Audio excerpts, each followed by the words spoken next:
Before I even begin, I'd like to clarify that this is not my usual type of content. If you look at my channel, although it's very old, you'll know that I don't really do long form or media analysis content. So I'm sorry if I messed something up or if this doesn't make sense at all. One more thing before I start rambling is that even if you inherently disagree with my opinion, I'd still really appreciate if you watch this video to the end, as I put a lot of time and effort into it. Okay, now it's time for the actual video. I feel like there's a sort of stigma around character tropes and how people use them in writing. I posted a video on TikTok calling a few characters tropey and got a lot of backlash in the comments as people thought I was insulting those characters instead of just making a neutral observation. In my opinion, a character following a trope isn't necessarily a bad thing. Tropes are kind of hard to avoid sometimes, and if you favor a particular type of media, like anime, you'll probably see the same tropes over and over and over again, but you'll also see how tropes can be redone and have their own quirks and development added onto them. I don't think tropes are bad. Even the tropes I don't like, I can admit are sometimes objectively done well. In fact, I'm going to talk about a trope I really dislike today. The trope in question that I personally dislike is what I like to call an asshole character. A character with an inflated sense of ego that exists to piss the audience off and other characters off. This character is usually on the protagonist's side, but is ultimately an antagonistic force in the story due to their conflicts with the other protagonists. When this trope is done well, the character gets expanded upon and becomes less one-dimensional as the story goes on. We learn the reason why they're such an asshole, they resolve their conflicts with others, blah blah blah. When this trope is done poorly, we end up with a character like Jax from the Amazing Digital Circus. A character who's constantly hogging screen time from everybody else, whose backstory is stalled for a final act reveal despite it negatively serving the character, who faces no backlash for their actions against others, and who's just not fun to watch. In this video, I'll be comparing an example of a character who I think actually does this trope well versus, Jax from the Amazing Digital Circus. The example of a good asshole character really lies in two characters, and I'm going to talk about them both because they're both amazing, and I feel like the trope could apply to either or both of them. Eustace and Machias from Tales of Cold Steel start out as relatively one-dimensional characters that resemble men you wouldn't want to match with on Hinge. Eustace is stuck up and annoyingly edgy and doesn't want to talk to you, while Machias is hot-headed and loud about the wrong things and mildly misogynistic. One of the most important things about these characters is that you can pinpoint why exactly they act this way, and it makes sense. They don't beat around the bush with their backstories with stupid allusions to it. By the end of the first game, you know everything you need to know about them, and it doesn't just all get lore dumped at the last minute. Eustace's arrogance comes from the fact that he was born into one of the four great houses as a bastard child. He was constantly fed the narrative that he was simultaneously better than everyone else as a noble, but also not good enough because of his commoner mother. He disagrees with the notion that nobles are inherently better than commoners, but doesn't disagree with the class system, and therefore holds himself and nobles to a higher standard. Machias' hot-headedness comes from his hatred of nobles and the class system in general, which is due to the fact that the systemic prejudice by nobles against commoners drove his older sister to suicide when he was a child. Machias disagrees that nobles should rule over commoners, and thinks that all nobles are just stuck up and bigoted.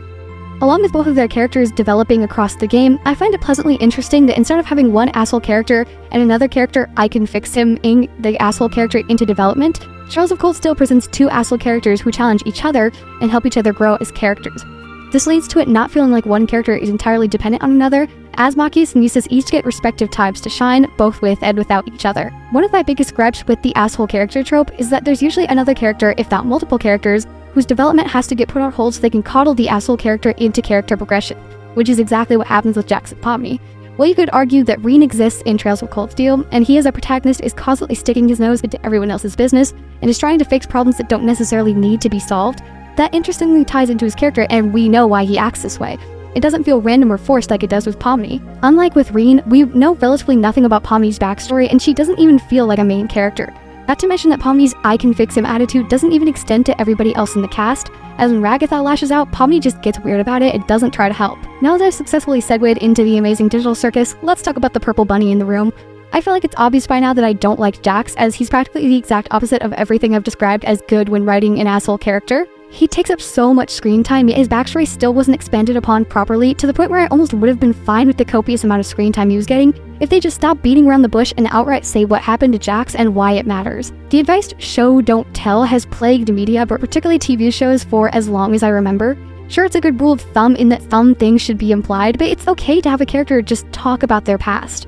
If anything, I think it serves the character more if they just outright talk about their trauma, because it shows that they're willing to be more open and vulnerable. Like, instead of Jax getting a heart-to-heart with Pomni in episode 5, we just get Jax gratuitously unloading a clip on Ragatha, and then delivering the most cringe monologue since Kokichi Yoma existed. That entire last sentence really summarizes my entire issue with Jax. We don't get meaningful character moments with him, we just get weirdly superfluous violence against women that nobody is allowed to be mad at him for, and cringe moments that I would have thought were really cool if I were still 12. And I didn't really think I needed to expand on this point, but since some people have gotten confused when I've said this in the past, what I mean by the other characters aren't allowed to be mad at Jax is that they aren't allowed to be mad at him in a meaningful way or a way that forces him to take any sort of accountability for his actions narratively. Sure, Pomni gets mad at him after episode 5, but that lasts like, what, half an episode? Maybe a quarter?